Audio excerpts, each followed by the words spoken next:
صبح کالج کے لیے وہ اسٹاپ پر رکھے بینچ کی طرف آئی تو ذہن میں ابھی تک ادھر ہی الجھا ہوا تھا۔ بینچ پہ بیٹھتے ہوئے اس نے سرسری سا دیکھا، وہ سیاہ فام لڑکی اسی طرح بیٹھی تھی، گود میں رکھی کتاب کی کناروں پر مضبوطی سے ہاتھ جمائے خاموشی سے سامنے دیکھ رہی تھی۔ وہ جمائی روکتی بیٹھ سی گئی اور بے دلی سے بس کا انتظار کرنے لگی۔ اس نے وہی کل والا اجرک کا کرتا جینس کے اوپر پہن رکھا تھا اور بال اونچی پونی ٹیل میں بندھے ہوئے تھے۔ سوچ وہیں فواد کے ارد گرد گھوم رہی تھی۔ صبح وہ جلدی نکلتی تھی، تب تک وہ نیچے نہیں آیا تھا۔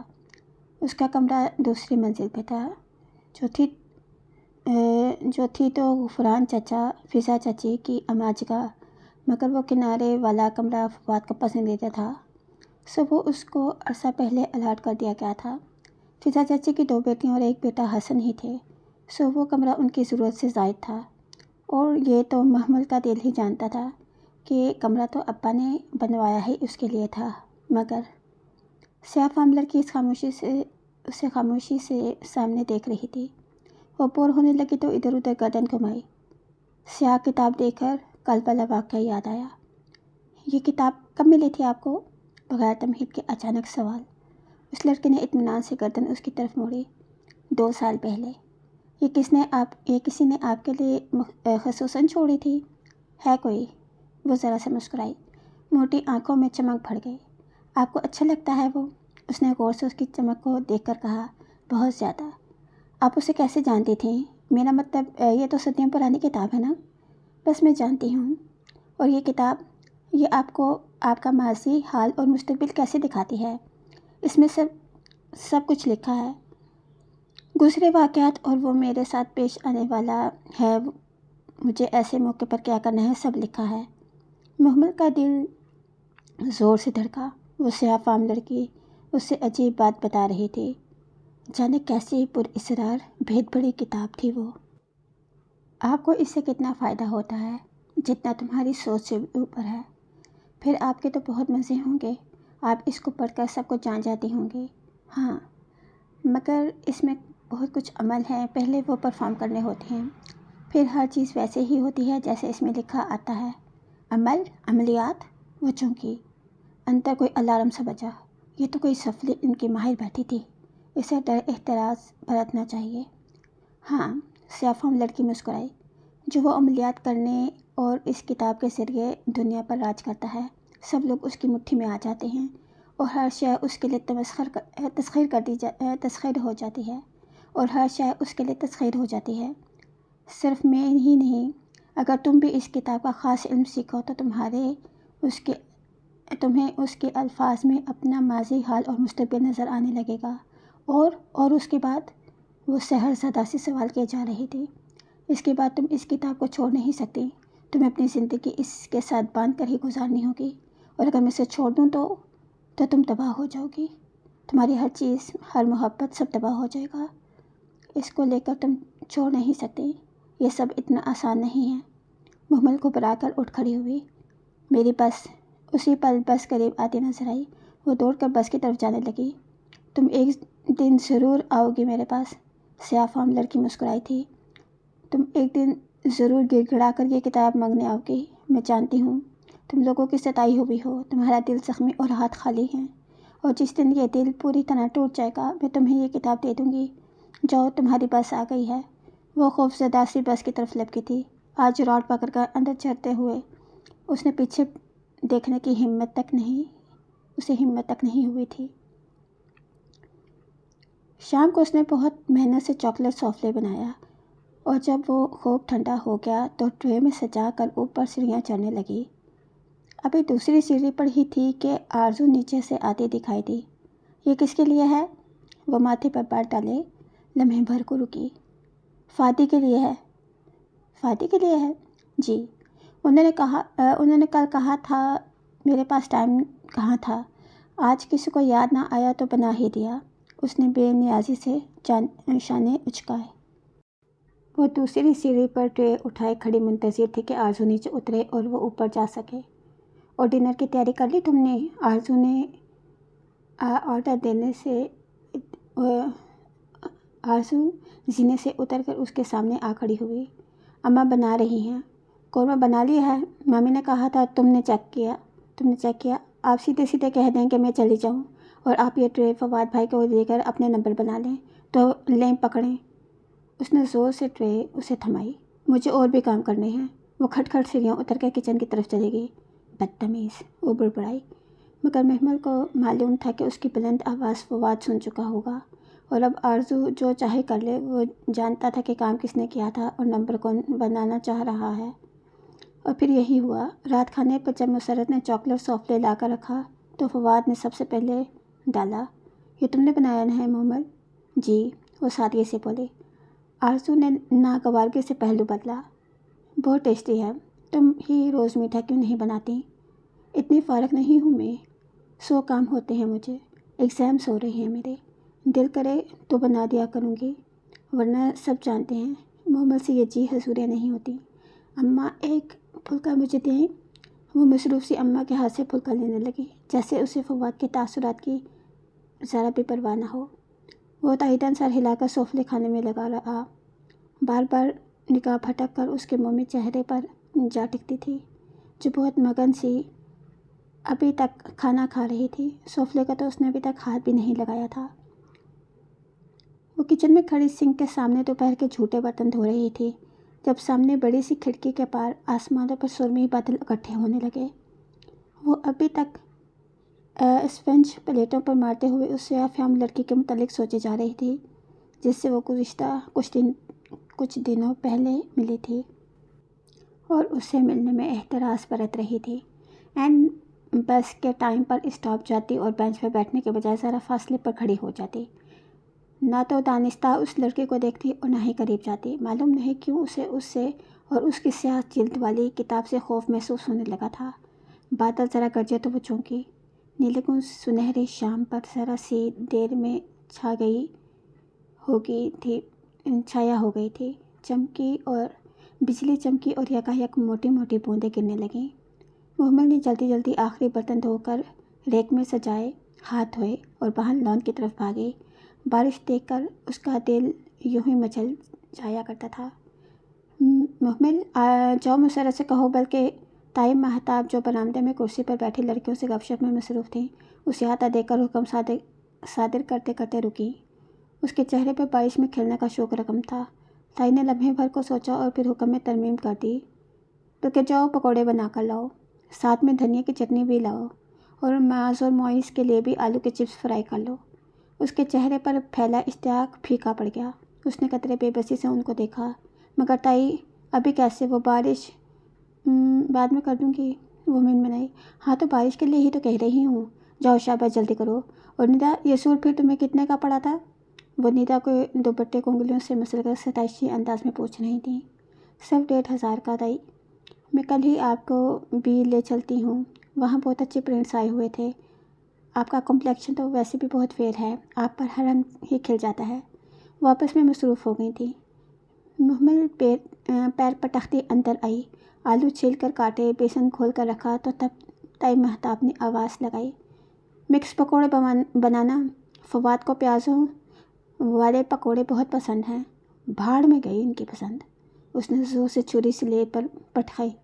آلو کے قطلوں میں کاٹنے تھے، اب پھر سے ان کو چھوٹا کرنا پڑے گا، مرچیں پیاز بھی کاٹنے پڑیں گے۔ شدت بے بسی سے اس کی آنکھوں میں آنسو آ گئے تھے۔ آج اماں بیمار تھیں، صبح سے انہیں بخار تھا، اگر وہ نہ کرتی تو مسرت کو بیماری میں اٹھ کر کرنا پڑتا۔ وہ نہ بھی نہ کر سکی تھی۔ پیاز کاٹتے ہوئے اس کی آنکھوں سے آنسو نکلتے گالوں پر پھسل رہے تھے۔ تب ہی فواد اماں کو پکارتا کچن کے کھلے دروازے پر ٹھٹک کر رکا۔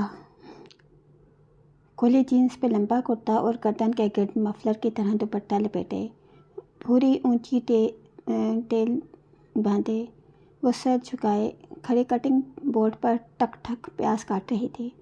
آنسو گالوں پر چمک رہے تھے۔ محمل، وہ بے چین سا قریب چلا آیا، کیا ہوا ہے تمہیں؟ رو کیوں رہی ہو؟ میری مرضی، آپ لوگوں کو کیا؟ آپ لوگوں کو تو اپنے کھانوں سے غرض ہوتی ہے۔ فواد کے دل میں جگہ بنانے کے سارے ارادے بھولا کر وہ تڑخ کر بولی، پھر بھی کسی نے کچھ کہا ہے؟ یہاں کہتا کوئی نہیں ہے، سب حکم صادر کرتے ہیں۔ اس نے چھری والے ہاتھ کی پوچھ سے گال صاف کیا. اور مجھ سے ابھی کوئی بات نہ کرے، میں بہت غصے میں ہوں. یا تو میں چھری مار دوں گی یا پکوڑوں میں زہر ملا دوں گی. اچھا. وہ پتہ نہیں کیوں ہنس دیا تھا. وہ رک کر اسے دیکھنے لگی. آپ کیوں ہنسے؟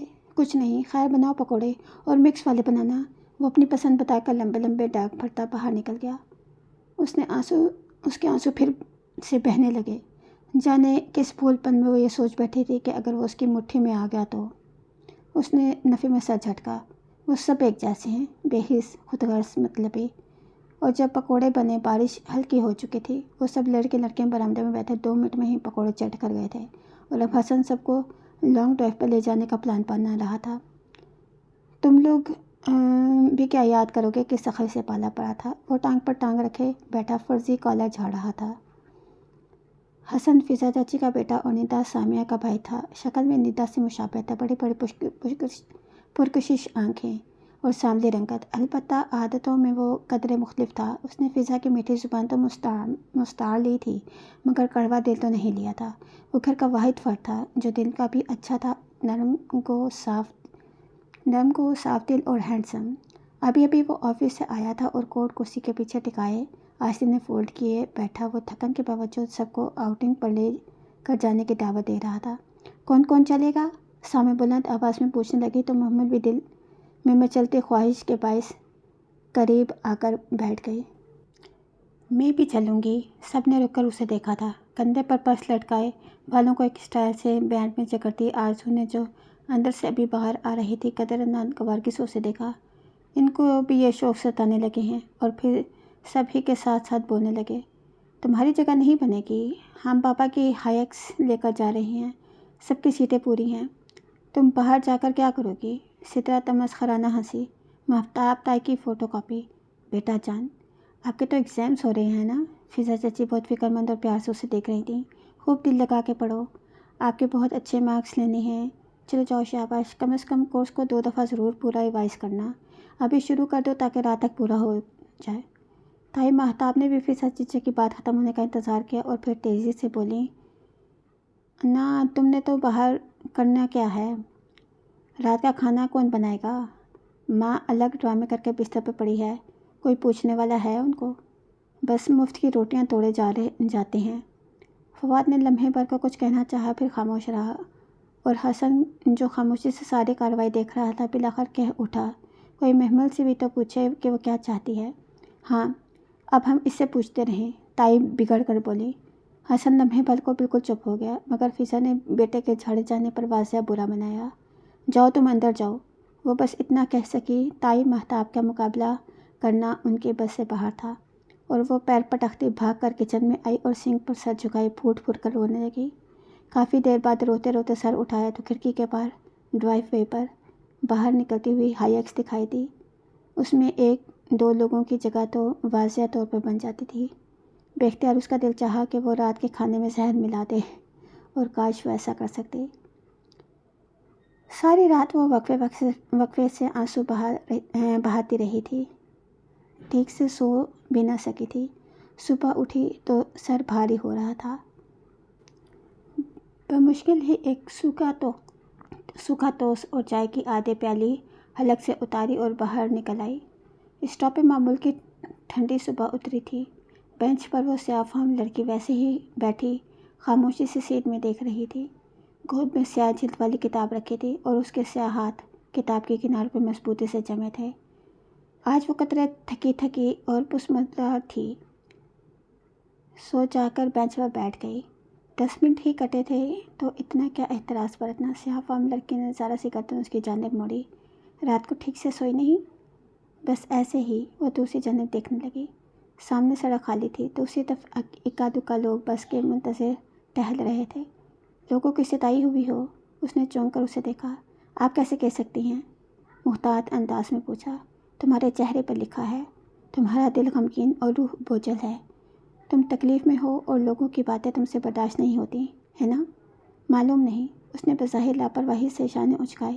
البتہ دل زور زور سے دھڑکا تھا. اور تم مستقبل کے بارے میں بھی خوفزدہ ہو اور ماضی کے بارے میں بھی غمگین ہو. شاید اس کے دو واضح اس کی وہ واضح چونکی تھی، بے اختیار ہی لبوں پر پھسلا تھا۔ تم اپنا مستقبل اور اپنی تمام پریشانیوں کا حل جاننا چاہتی ہو؟ کچھ ایسا ہو جس سے یہ تمہیں تنگ کرنے والے لوگ تمہارے آگے پیچھے پھرنے لگیں، تمہارا محبوب تمہارے قدموں میں آ گرے، مال و دولت تم پر نچھاور ہو جائے، تم سب کو اپنی مٹھی میں کر کے دنیا پر راج کرو۔ کیا تم یہ نہیں چاہتی؟ ہاں۔ محمد نے بے بسی سے اسے دیکھا اور اس کا دل موم کی طرح پگھل رہا تھا۔ وہ سیاہ فام لڑکی اس کی ہر دکھتی رگ کو اپنے ہاتھ میں لے رہی تھی۔ میں یہی چاہتی ہوں، اور اگر میں تمہیں ایسا کچھ دے دوں تو؟ کیا یہ کتاب؟ اس نے جھجکتے ہوئے پوچھا۔ اسے لگ رہا تھا کہ وہ اور زیادہ دیر تک ریزسٹ نہ کر پائے گی۔ ہاں، اگر تم یہ لے لو گی تو تمہیں سب کچھ تمہاری مٹھی میں آ جائے گا، سب کچھ۔ محمد میں تو سب سی لب کچلنے لگی۔ اس لڑکی کی باتیں بہت پرفریب، بہت پرکشش تھیں۔ اسے لگا وہ جلد ہی پھسل جائے گی، بہک جائے گی۔ کیا یہ سب اتنا آسان ہے؟ شاید نہیں۔ تمہیں اس کتاب کے عمل کرنے میں بہت مشقت لگے گی، مگر ایک دفعہ سیکھ جاؤ گی تو سب آسان ہو جائے گا، زندگی سہل ہو جائے گی، اور پھر جن کے لیے تم روتی ہو وہ تمہارے لیے روئیں گے، تمہارے پیچھے آئیں گے۔ بس کا تیز ہارن اسے ماحول میں واپس لے آیا۔ وہ چونکی اور بیگ کا اسٹریپ کاندھے پر ڈالے اٹھ کھڑی ہوئی۔ 10 منٹ ختم ہو چکے تھے۔ میری بس، جاؤ۔ سیاہ فام لڑکی مسکرا دی۔ وہ تیز قدموں سے چلتی بس کی جانب بڑھ گئی۔ دل ابھی تک زور زور سے دھک دھک کر رہا تھا۔ محبوب قدموں میں، لوگ مٹھی میں، دولت نچھاور اور دنیا پہ راج۔ کیا یہ سب ممکن تھا؟ وہ اس کے کہے الفاظ پہ سارا راستہ غور کرتی رہی تھی، لیکن پھر بھی بار بار خود کو جھٹک رہی تھی۔ یہ کالے علم، سفلی علم، جادو ٹونے، چلے وغیرہ، یہ برے کام تھے۔ ان میں سے اسے ان میں نہیں پڑھنا چاہیے۔ اسے ایسا سوچنا بھی نہیں چاہیے۔ کالج کے دروازے پر اترتے ہوئے اس نے فیصلہ کر لیا تھا کہ آئندہ اس سیاہ فام لڑکے کے قریب بھی نہیں جائے گی، بینچ پر بیٹھے گی اور نہ ہی اس سے کوئی بات کرے گی۔ اسے ڈر تھا کہ اگر ایک دفعہ پھر اس نے اس کی آفر سن لی تو شاید وہ اسے قبول کر کے کسی ایسے گمنام راستے پر چل پڑے گی جہاں سے واپسی کا سفر ناممکن ہو۔ اس روز سدرا کے رشتے کے سلسلے میں کچھ لوگ آ رہے تھے۔ یہ خبر مسرت نے اسے تب دی جب وہ گھر کے بھر کی صفائیاں اور لڑکیوں کی پھرتیاں دیکھ کر حیران سی ماں کی طرف آئی تھی، ورنہ پہلے تو جب بھی دوپہر میں لانچ کا دروازہ آہستہ سے کھول کر آتی تو گھر میں سناٹا اور ویرانی چھائی ہوئی تھی، اور آج لمبی سی سامیہ بانس کے جھاڑو سے چھت کے جالے صاف کر رہی تھی۔ سدرا ڈرائنگ روم کی ڈیکوریشن کو اثر نو ترتیب دے رہی تھی۔ ندا ماں کے ساتھ سر پہ کھڑی لان کی صفائی ستھرائی میں مشغول تھی، تو مہرین مہتاب تائی سے سر ہلاتے کوئی ہدایت سن رہی تھی۔ ایک آرزو ہی تھی جو ٹیرس میں ٹانگ پر ٹانگ رکھ کے بیٹھی کانوں میں واک مین لگائے کسی میگزین کے ورق الٹ رہی تھی، بے پرواہ، بے نیاز اور مغرور۔ شکر ہے کہ وہ خوبصورت نہیں تھی، شاید وہ آسمان سے نیچے نہ اترتی۔ رشتہ سدرا کا ہے اور یہ خود غرض خاندان سارے کا سارا لگا ہوا ہے، مطلب آہستہ بولو۔ مسرت نے گھبرا کر ادھر ادھر دیکھا، پھر آہستہ سے بتانے لگی۔ دراصل بھابھی بیگم کا محض اندازہ ہے کہ رشتہ سدرا کا ہی ہوگا۔ نعمان بھائی کی بیگم نے خصوصاً کسی کا نام نہیں لیا، سو فضا کو شاید کچھ امید ہو۔ نعمان بھائی کی بیگم کون؟ تمہارے ابا کے دور کے رشتہ دار ہیں۔ ان کا بیٹا فرقان ایروناٹیکل انجینئر ہے، بہت اچھا گھرانہ ہے۔ ایک بیٹی ہے، شادی شدہ ہے، آسٹریلیا میں رہتی ہے۔ بیگم نعمان نے کسی کے ذریعے کہلوایا ہے، اور یہ ساری لڑکیاں اسی امید پر لگی ہوئی ہیں کہ شاید وہ ان میں سے کسی کا رشتہ مانگ لیں۔ واٹس ربش! وہ تمسخرانہ ہنس کر اپنے کمرے کی طرف چلی گئی۔ شام کو مسرت نے اسے کچن میں مدد کے لیے بلوا لیا تھا۔ اچار گوشت، بریانی، سیخ کباب، فرائڈ مچھلی اور کتنا کچھ کریں گی آپ؟ وہ برتنوں کے ڈھکنے اٹھا اٹھا کر جھانکتے ہوئے پوچھ رہی تھی۔ یہ سب تو تیار ہیں، تم میٹھے میں 2 چیزیں اور ایشین سلاد بنا دو۔ وہ چائے کے ساتھ اسنیکس بھی؟ چائے بھی اور کھانا بھی؟ وہ کمر پر ہاتھ رکھ کے حیرت سے بولی۔ اتنا کچھ کس کے لیے؟ کیا اتنا رشتوں کا کال ہے سدرا باجی کے لیے؟ آہستہ بولو، میں کسی سے ڈرتی تھوڑی ہوں، ابھی جا کر منہ پہ بھی کہہ سکتی ہوں۔ اور تمہارے اس کہنے سے وہ باتیں جو مجھے سننی پڑیں گی محمل؟ وہ تھوڑی سی آرزودہ سی ہوئی تو وہ خاموش سی ہو گئی، پھر دوپٹہ کے گرا کس کر کام میں جھک گئی۔ چائے کی ٹرالی اس نے بہت اہتمام اور محنت سے سجائی تھی۔ اس وقت بھی وہ پنجوں کے بل بیٹھی ٹرالی کے نچلے حصے کی پلیٹیں سیٹ کر رہی تھی جب مہتاب تائی کچھ کہتی ہوئی کچن میں داخل ہوئی۔ سدرا ان کے پیچھے تھی۔ سب تیار ہے؟ جی۔ اس نے بیٹھے بیٹھے گردن اٹھائی۔ مہتاب تائی قدرے عجلت میں نظر آ رہی تھیں۔ ٹھیک ہے سدرا، تم یہ لے جاؤ۔ اور مٹھائی کدھر ہے؟ میرا خیال ہے چائے کے بعد جب بات پکی کر دیتے ہیں تب مٹھائی تب تک سیٹ کر لینا۔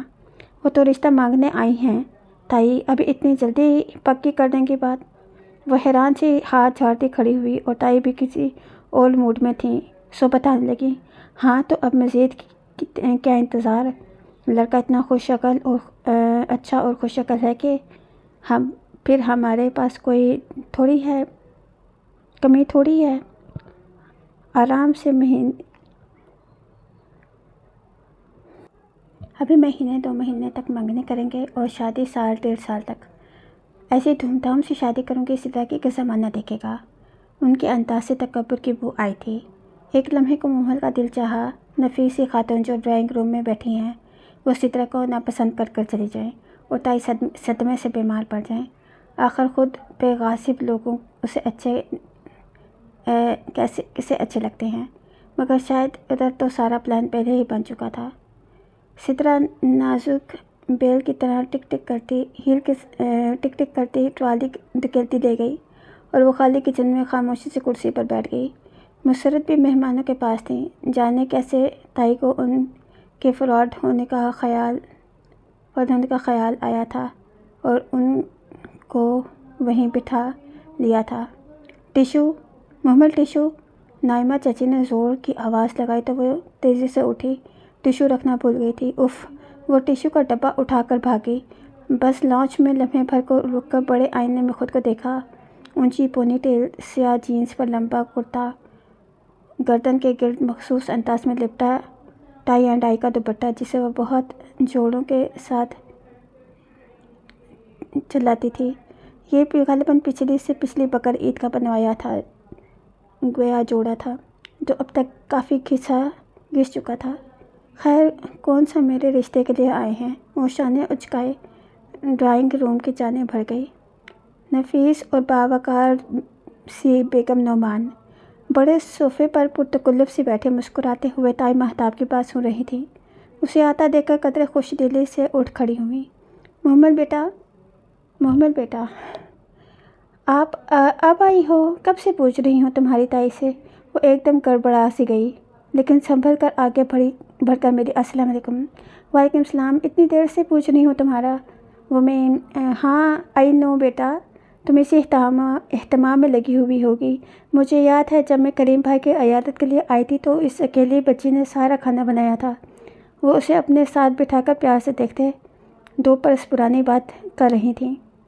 وہ گھبرا کر کبھی تائی کے تنِ نقوش کو دیکھتی تو کبھی سدرا کی متغیر ہوتی رنگت کو۔ وہ تو بس ٹیشو دینے آئی تھی، پھر اتنا استقبال!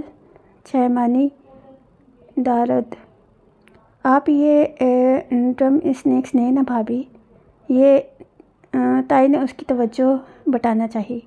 ارے یہ تو میرے فیورٹ ہیں محمل، تم نے بنائے ہیں نا؟ مجھے یاد ہے تم نے ایک دفعہ بھی کھانے میں یہ بنائی تھی اور فری بیٹی کو اسپیشلی تم سے یہ ریسیپی پوچھ کر گئی تھی اور اسے سمجھ بھی نہیں آ رہا تھا کہ کیا کرے۔ بے بسی و بے چارگی سے بمشکل سر ہلایا پا رہی تھی۔ ادھر مہتاب تائی اب پریشان ہو رہی تھیں۔ یہی تو ہمیشہ سے ہوتا چلا آ رہا تھا۔ سدرا کے رشتے کے لیے آنے والے ہر مہمان کو محمل اور مسرت کی بنائی ہوئی چیزیں یہ میری سدرا نے بنائی ہیں کہہ کر پیش کرتی تھی، مگر جانے کب وہ خاتون ان کے گھر کی ساری سنگن لے گئی تھیں۔ بس بھابھی، بچیاں ماشاءاللہ سب کی ہی شکر ہیں ہمارے گھر میں۔